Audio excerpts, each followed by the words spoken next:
Magandang araw! Ako si Ann Charlene Goboy Lapus, taga Barangay Bagong Nayon, Baliwag, Bulacan.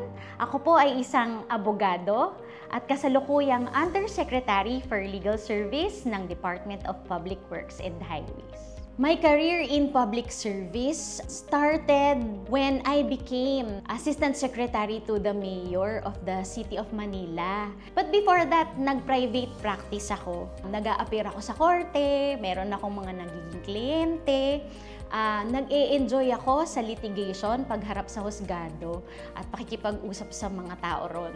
Bilang Undersecretary for Legal Service, ako ang tumatayong abogado ng DPWH. Pero hindi ako nag-iisa na abogado ng DPWH. Maraming abogado ang DPWH across the entire nation, across the Philippines. Napasok ako sa DPWH noong 2022 dahil nanggaling ako sa City of Manila. Kinailangan kong mag-aral ng mabuti para malaman ko ang mga polisiya ng DPWH.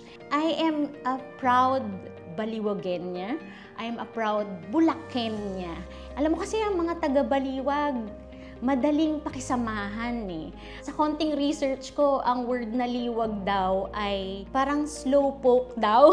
In a positive sense, we take our time and I find that beneficial. Yun ang nakatulong sa akin ng husto. Yung ganong ugali ba na we know when to slow down so that we can think clearly on the steps that we are going to take.